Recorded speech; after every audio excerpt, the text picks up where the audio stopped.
गौतम बुद्ध हमेशा ही सही समय पर प्रवचन देने पहुंच जाया करते थे। वो आज तक कभी देर से नहीं आए थे और ना ही उनकी वजह से आज तक किसी को इंतजार करना पड़ा था। लेकिन आज पहली बार ऐसा हुआ था कि उनके शिष्यों को उनका इंतजार करते काफ़ी समय हो चुका था, लेकिन बुद्ध अभी तक प्रवचन सभा में नहीं पधारे थे। शिष्य आपस में बातें कर रहे थे कि जरूर आज तथागत बुद्ध को कोई जरूरी काम आ गया होगा, वरना वो हमेशा ही समय पर आ जाते हैं।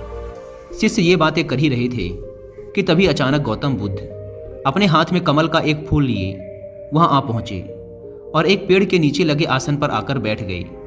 आश्रम में करीब 500 शिष्य थे जो उनका प्रवचन सुनने के लिए बुद्ध का इंतजार कर रहे थे। इन 500 शिष्यों के अलावा आश्रम में एक और शिष्य भी था जिसका नाम था महाकश्यप। आश्रम के बाकी शिष्य मानते थे कि महाकश्यप पागल है, क्योंकि वह कभी भी उनके साथ बैठकर बुद्ध के उपदेशों को नहीं सुनता था। उसने आज तक कभी ध्यान भी नहीं किया था और ना ही कभी ध्यान करने का प्रयास ही किया था। वह बस पूरे दिन चुपचाप किसी पागल की तरह आश्रम के एक पेड़ के नीचे बैठा रहता।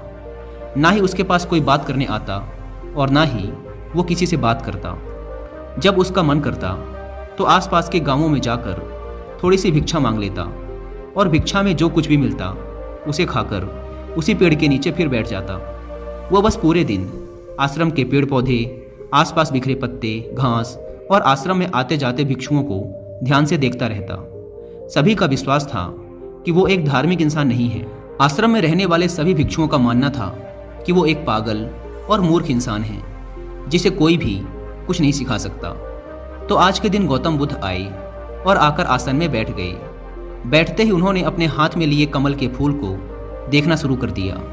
शिष्य इंतजार कर रहे थे कि बुद्ध कुछ बोलेंगे, लेकिन बुद्ध कुछ भी नहीं बोले। वो बस उस कमल के फूल को ध्यान से देखते रहे।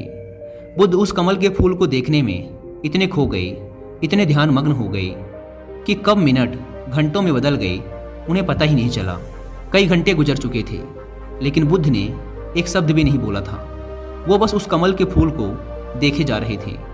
अब वहां बैठे 500 शिष्यों के अंदर जोरों की बेचैनी मचने लगी। सभी इंतजार करते करते परेशान हो चुके थे।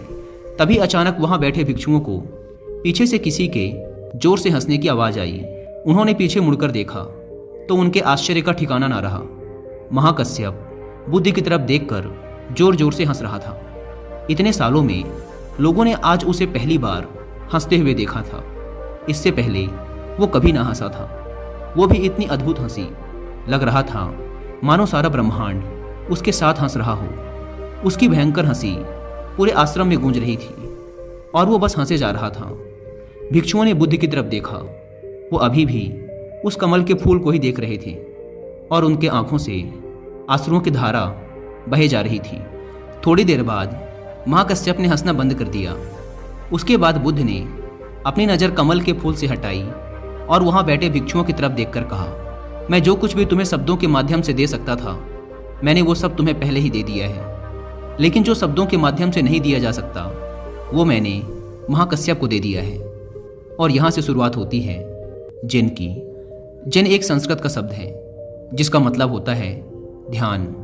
गौतम बुद्ध ने दुनिया को ध्यान सिखाया और फिर बौद्ध धर्म इस ध्यान को चाइना ले गए, जहाँ इसे जिन कहा जाने लगा।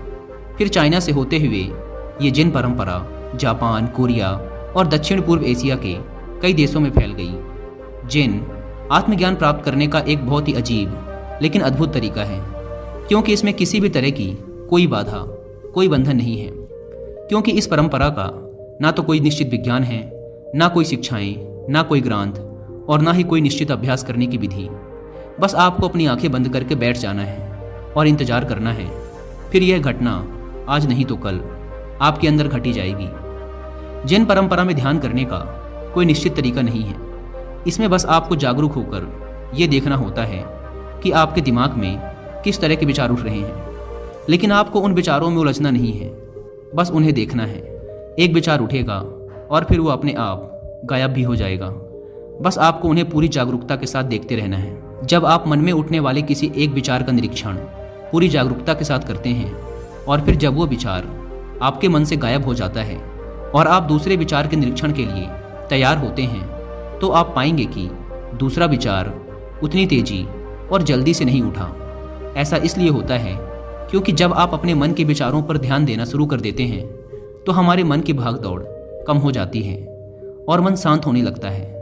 और फिर एक ऐसी अवस्था भी आती है जब हमारा मन विचार मुक्त हो जाता है। मन में कोई विचार नहीं होते। दो विचारों के बीच की यही विचारहीनता ही सच्ची चेतना कहलाती है। शुरुआत में इस विचारहीनता का समय ज़्यादा लंबा नहीं होता। ये ज़्यादा से ज़्यादा 8 से 10 सेकंड का ही होता है, क्योंकि हमारे दिमाग को सालों से लगातार सोचने की आदत पड़ चुकी है। लेकिन अगर हम लगातार प्रयास करते रहें तो धीरे धीरे विचारहीनता का ये समय भी लंबा होता चला जाएगा। और ये समय जितना लंबा होगा उतना ही हम जिन को समझ पाएंगे, ध्यान को समझ पाएंगे, और उतना ही हम खुद के और करीब होते चले जाएंगे।